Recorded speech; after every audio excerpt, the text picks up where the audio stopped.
Jefferson sudah Ya, hadir? shalom Ibu Sudah Shirley. ya? Selamat pagi, Bu. Ya, Ya, iya, selamat pagi juga shalom Bapak Ibu pagi. di Koramdeo pagi ini.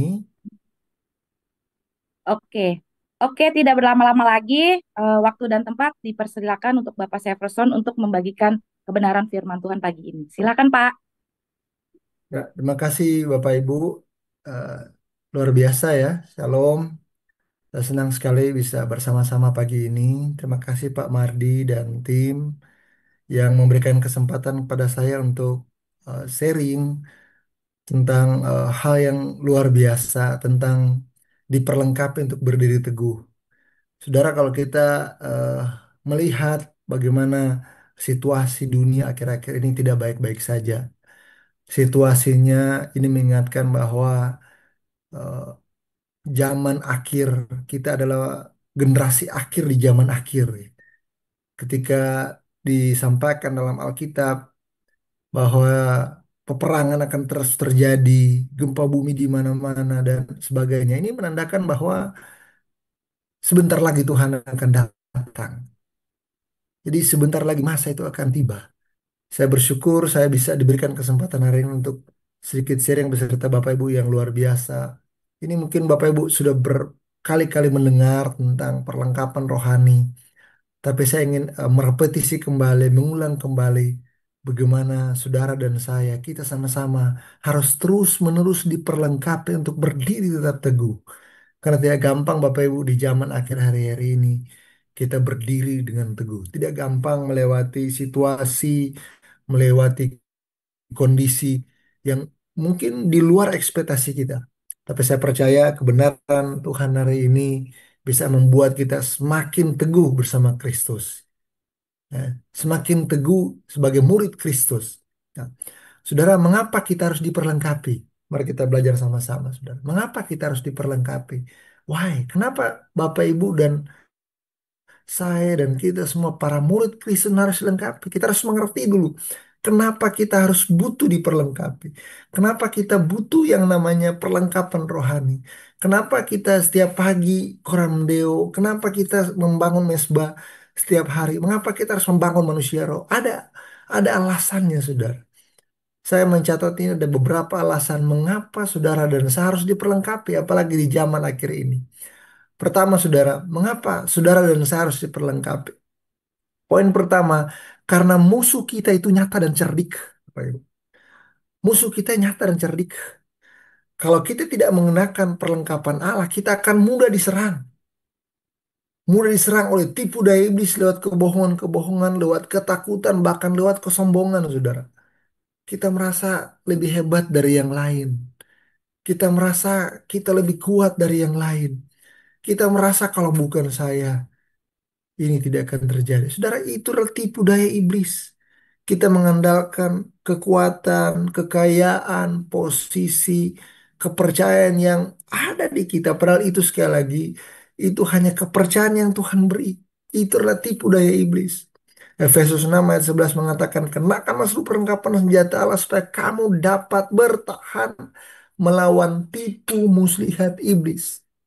Hati-hati saudara, ada tipu muslihat iblis yang hari ini lewat kebohongan-kebohongan apa yang kita lihat, apa yang kita dengar, ada ketakutan-ketakutan kita di masa lalu membuat kita untuk bergerak, membuat kita untuk menginjil, membuat kita seperti ada tekanan-tekanan. Saya ingin menginjil, menyampaikan kebenaran buat jiwa-jiwa, tapi ada ketakutan-ketakutan. Nah, hati-hati, itu bisa saja ada tipu daya iblis yang membuat kita tidak mau bergerak, saudara. Apalagi ada godaan dunia, saudara. Ada kenikmatan sesaat, kompromi iman. Ini hal-hal yang membuat kita mudah diserang, saudara. Keinginan mata, keinginan daging, keangkuhan hidup nih, godaan-godaan dunia. Jangankan saudara dan saya, Tuhan Yesus sendiri saja digoda dengan ini di waktu dia dicobai di padang gurun. Bagaimana dia diperlihatkan kerajaan-kerajaan, kemewahan, kenikmatan sesaat. Bagaimana dia diperlihatkan dengan kemegahan-kemegahan. Ini saudara bukan cuma Yesus, tapi saudara dan saya juga merasa, Bapak, saudara dan saya juga hari-hari ini digoda oleh ini, saudara. Apalagi kelemahan diri sendiri, ada keraguan, rasa tidak layak. Ini saudara hal-hal yang tidak kelihatan, hal-hal yang tidak kita lihat tetapi nyata. Saudara dengar, ini menjadi eh, alat yang terus-menerus menyerang kita, saudara. Kita merasa minderan, saudara. Merasa tidak layak di hadapan Tuhan. Kita merasa tertuduh, ada keraguan. Seperti apa ya, ada ragu terhadap diri sendiri. Padahal Yesus sudah menebus kita dengan darahnya yang mahal. Saudara ada rasa tidak percaya, rasa tidak layak karena sudah berbuat dosa. Saudara, Tuhan mengasihi saudara dan saya. Ia telah mengampuni saudara. Dosa merah seperti kirmisi akan menjadi putih seperti salju. Dosa merah seperti kain kesumba akan menjadi putih seperti bulu domba. Tuhan mengasihi saudara ketika saudara setia, saudara terbuka apa adanya. Ada rasa tidak layak itu membuat saudara tidak bisa maju. Nah, hari ini saya dan saudara diingatkan bahwa musuh kita itu nyata dan cerdik dengan tipu muslihat iblis. Makanya kita penting sekali untuk menggunakan apa? Perlengkapan senjata Allah. Hari-hari ini saudara dengar sebagai murid Kristus kita berada dalam medan perang iman. Saya mau kasih tahu kita berada dalam medan perang iman, saudara. Medan perang iman yang tidak terlihat. Medan perang iman kita ini bukan sedang jalan-jalan santai. Kita bukan lagi apa ya, hari ini merasa bahwa sesuatu ya easy going ya, having fun lah, kita yang penting udah Kristen, KTP sudah Kristen, yang penting udah Islam. No, no, no. Hari ini saya mau kasih tahu bahwa kita berada di dalam medan perang iman, di seluruh dunia berada dalam medan perang iman. Kalau saudara hari ini saudara merasa santai, saudara hari ini merasa having fun, kita kan yang penting sudah Kristen. Hati-hati saudara. Hati-hati. Kenapa bisa saja itu adalah tipu daya iblis membuat saudara berada di zona nyaman. Saudara berada di zona nyaman sehingga saudara tidak mau berperang. Padahal sejarah kekristenan mencatat saudara ketika murid-murid Yesus, ketika mereka di awal-awal penginjilan terjadi ketika Yesus terangkat ke sorga. Mereka terus berada dalam medan perang iman yang luar biasa. Bukan cuma mengancam eh, kehidupannya, tetapi bahkan mereka siap untuk dibunuh. Sehingga mereka radikal dengan Kristus. Hari ini kekristenan saudara berada di ujung tanduk ketika kita menganggap semua biasa-biasa saja. Loh kan Kristen juga mayoritas di dunia ini. Apalagi di Sulawesi Utara, saudara, di Manado, di tempat kami, ketika kekristenan menjadi mayoritas, gereja saudara bisa lihat di mana-mana. Di kiri kanan gereja dan orang berlomba-lomba gedung siapa yang paling besar. Dan tidak merasa lagi bahwa kita lagi berada dalam medan perang iman. Nah, ini juga di kami terus menjadi pergumulan di tempat kami, saudara. Nah, apalagi yang kedua, saudara, karena kita dipanggil untuk berdiri, bukan lari. Efesus 6 ayat 14, berdirilah tegap. Tuhan mau kita berdiri tegap, saudara. Tuhan memanggil kita tidak untuk lari ketika menghadapi peperangan. Tuhan tidak memanggil saudara dan saya untuk jadi pengecut, tidak.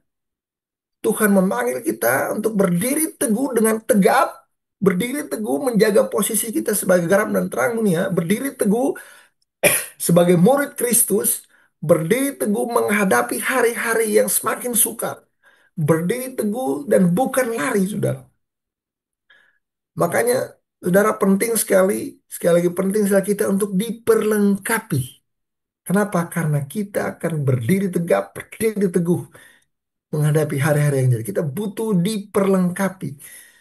Saya kasih ilustrasi, bayangkan sebuah tiang penyangga di tepi pantai ketika angin badai menerjang, ombak menghantam, tetapi tiang itu tetap tegak, dia tidak tumbang. Kenapa? Karena tiang itu dia tertanam kuat di pondasi dan dia dilapisi dengan bahan tahan karat dan tahan cuaca. Tiang itu tetap kuat tertanam karena dia dilapisi dengan bahan tahan karat, tahan cuaca, dia tertanam, pondasinya bagus, pondasinya kuat. Sehingga badai datang dia tetap berdiri tegak. Begitu seharusnya hidup saudara dan saya sebagai murid Kristus, sebagai orang percaya. Kita berdiri teguh bukan karena kuatnya kita, tapi karena kita diperlengkapi Tuhan.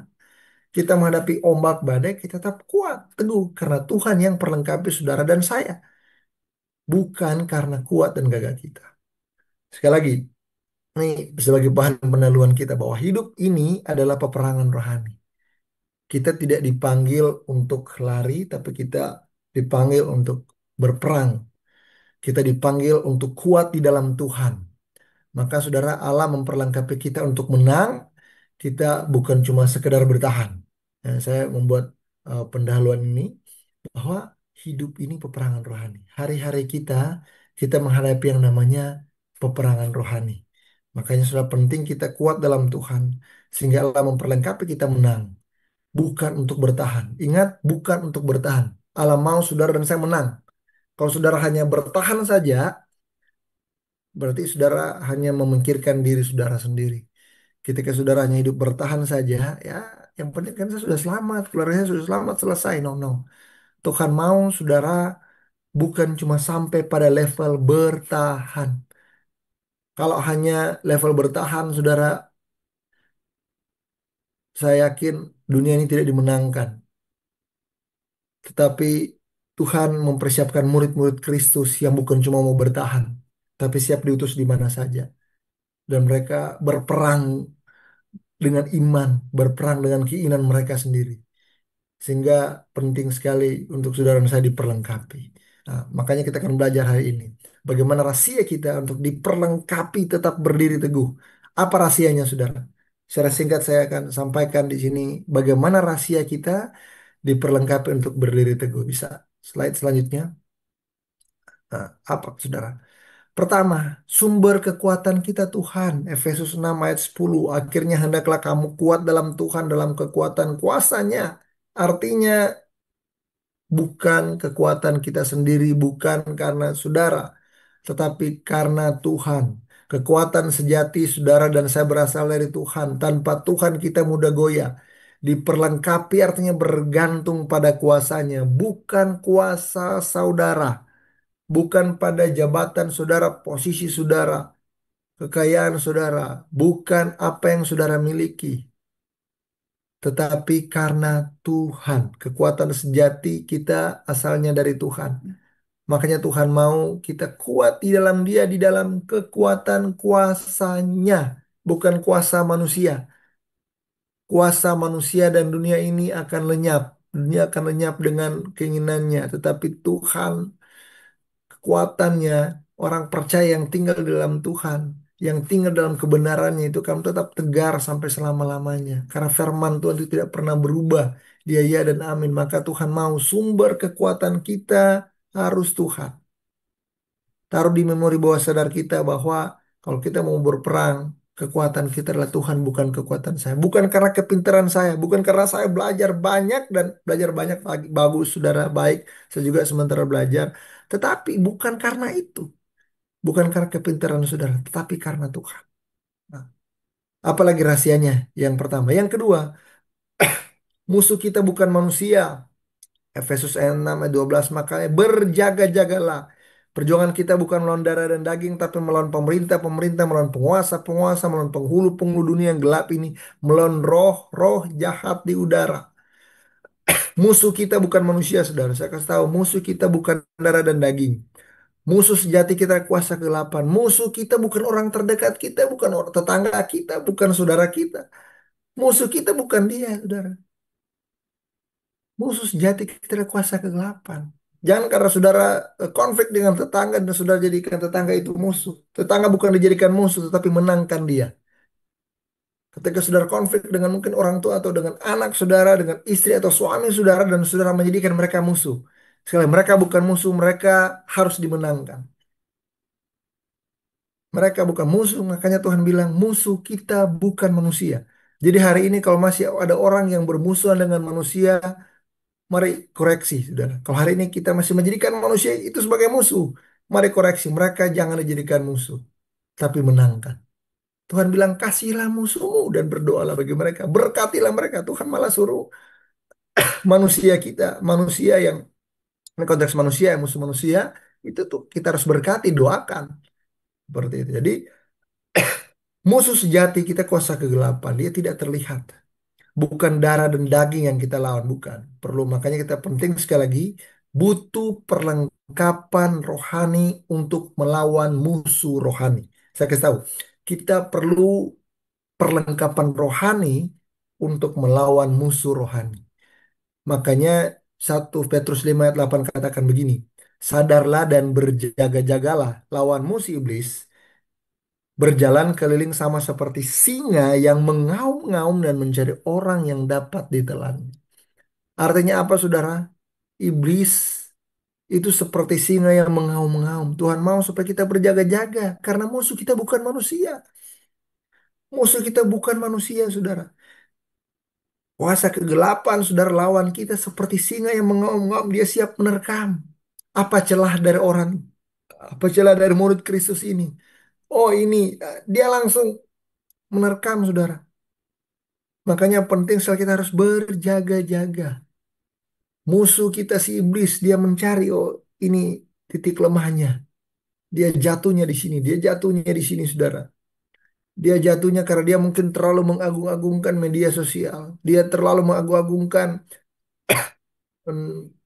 menjadikan penyembahan berhala hal-hal yang menjadi tren. Nah, itu akhirnya dia terjebak di situ. Dia kehilangan waktu dengan Tuhan karena dia terlalu banyak melakukan penyembahan berhala dengan tren, dengan apa, video-video drama lain lain sebagainya, dan itu akhirnya mengambil waktunya dengan Tuhan.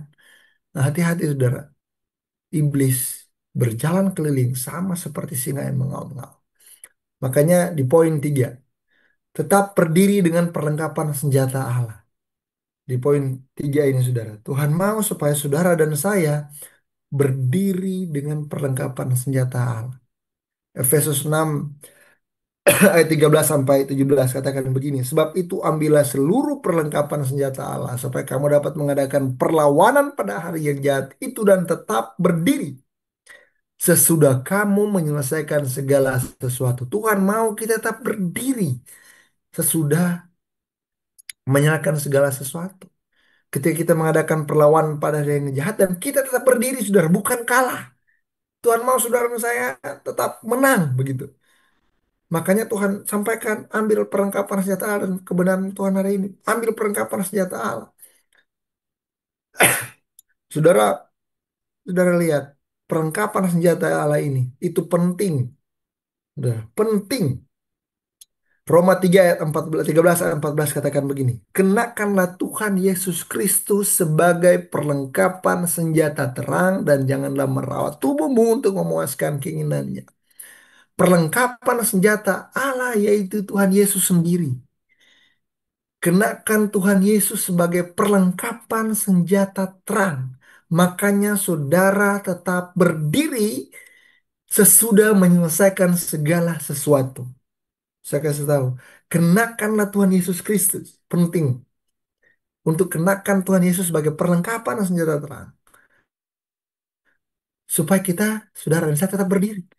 Kenapa kita tidak bisa berdiri, kita tidak bisa bangkit ketika mengadakan peperangan dan kita merasa capek, kita merasa lelah. Tuhan, saya capek jadi Kristen. Tuhan, kok saya harus ampuni dia? Tuhan, kok bisa? Kok Tuhan? Kenapa Tuhan? Why? Kenapa? Karena saudara tidak mengenakan Yesus. Saudara mengenakan diri saudara sendiri. Sehingga yang ada adalah keinginan saudara sendiri, ego saudara sendiri, bukan Tuhan Yesus.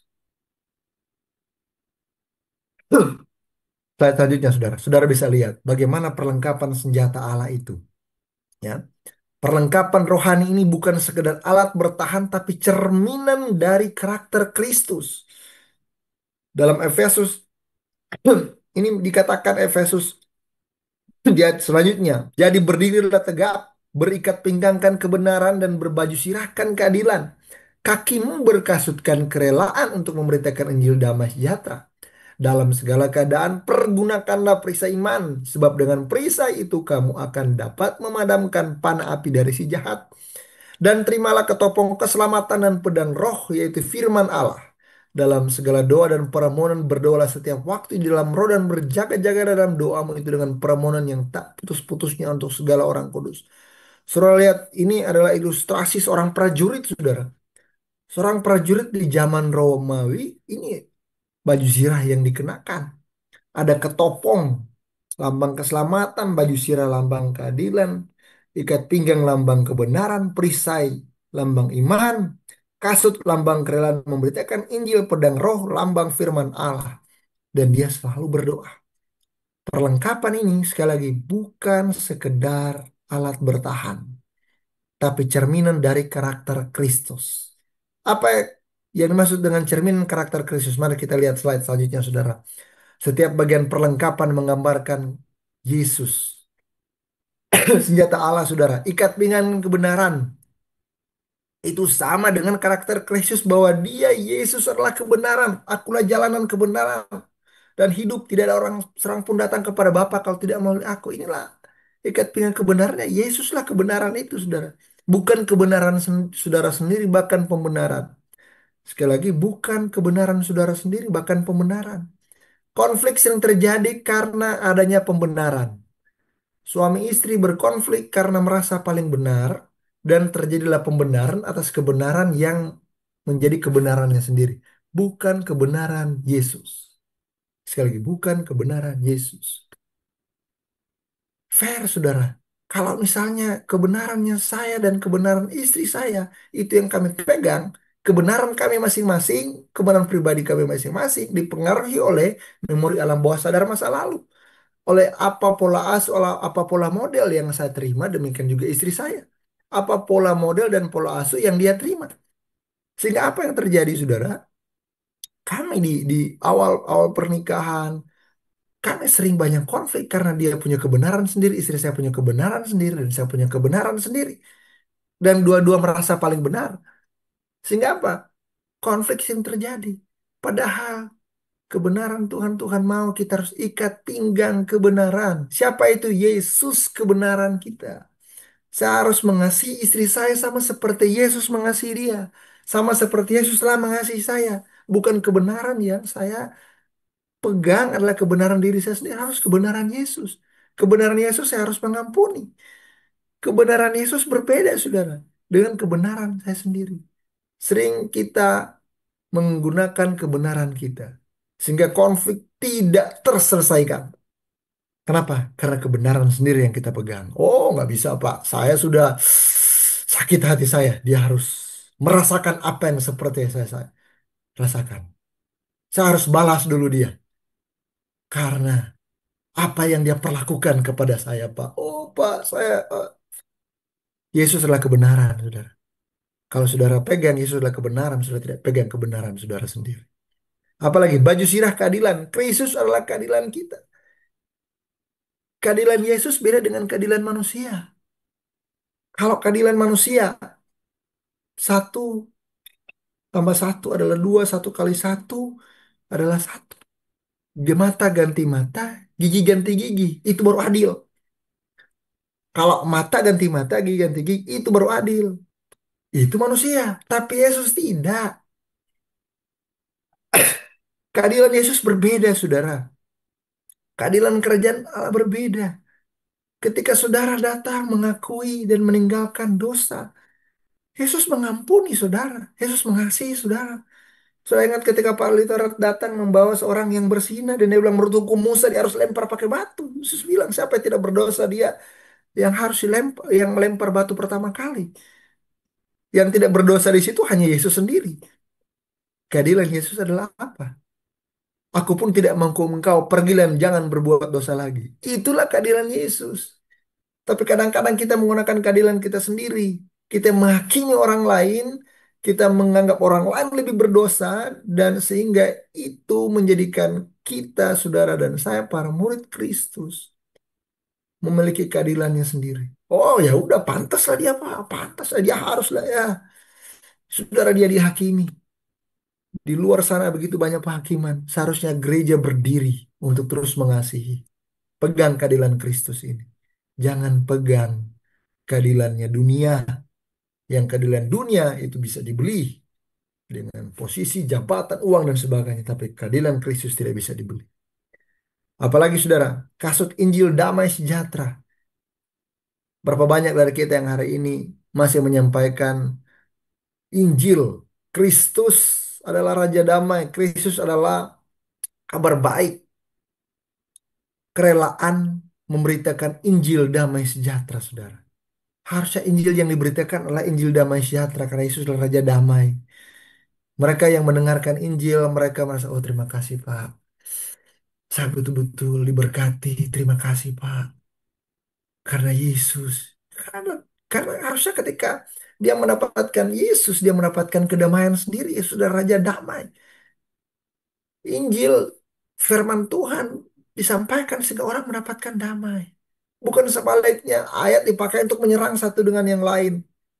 Ayat digunakan untuk membuat orang lain tertuduh dan membuat orang lain ketakutan karena dia merasa paling benar. Apa bedanya dengan para ahli Taurat, saudara?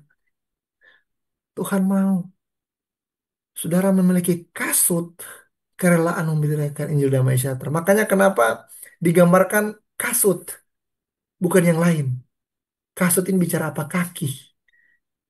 Karena Injil diberitakan dia harus pergi, saudara. Pergi keluar dari zona nyaman, saudara. Zona nyaman, saudara. Gunakan kasut ini berjalan, saudara. Banyak kita tidak mau berjalan pergi untuk menyampaikan Injil. Banyak kita ya tidak mau berjalan untuk menyampaikan kebenaran Tuhan ini. Sibuk saya Pak, saya sibuk, saya nggak bisa. Ya, saya banyak kerjaan Pak, saya sibuk. Akhirnya kesibukan ini membuat saudara Injil tidak tersampaikan dengan baik karena saudara sibuk. Tuhan mau saudara keluar dari kesibukan saudara. Sampaikan Injil itu. Apalagi perisai iman saudara. Yesus adalah pribadi yang kita imani. Perisai iman, iman timbul dari pendengaran akan firman Kristus. Ketika panah api si iblis datang, saudara akan tangkis dengan perisai iman, iman kepada Yesus Kristus. Ketika saudara mengalami persoalan, saudara lihat kebenaran Tuhan. Bagaimana iman saudara yang tidak kita harapkan, bukti yang tidak kita lihat. No? Itu iman. Saudara melihat gambaran besar. Ketika saudara mengalami persoalan masa kini, saudara mengalami situasi barang orang yang tidak mengenakan, mengalami tekanan hari ini. Tapi kalau saudara punya iman, perisai iman itu yang akan menjaga saudara. Iman saya kepada Yesus sekalipun, sekalipun. Ya itu saudara, itu perisai iman. Sekalipun saya mengalami ini Pak, saya tetap setia dengan Tuhan. Saya sudah mulai goyah, tapi panah api iblis mulai menyerang keluarga saya, menyerang pekerjaan saya di PHK Pak. Saya mengalami masa-masa lalu juga, dan sama seperti pernah saya kesaksian di tempat ini, saya mengalami demosi. Tapi saya bersyukur ada perisai iman. Bahwa Allah turut bekerja dalam segala hal mendatangkan kebaikan bagi mereka yang mengasihi Dia. Sehingga hari ini saya merasa, wah ini karena Yesus. Karena saya punya iman yang kuat kepada Tuhan. Sehingga saya tidak goyah menghadapi masalah saya. Kenapa? Karena perasaan iman itu. Kemudian apalagi ketopong keselamatan. Keselamatan hanya ada di dalam Yesus, tidak ada kepada yang lain. Keselamatan itu bicara kepala. Ini penting saudara. Makanya saudara, ini kebenaran dasar tentang keselamatan. Makanya dia adanya di kepala. Kenapa dikatakan ketopong? Karena dia melindungi kepala, saudara. Kepala ada pikiran-pikiran sia-sia, pikiran-pikiran yang kotor. Itu dilindungi kepalanya dengan ketopong keselamatan. Apa itu, saudara? Saudara, kalau peperangan, kalau kepalanya sudah kena lebih dulu, saudara, itu kepalanya alat vital.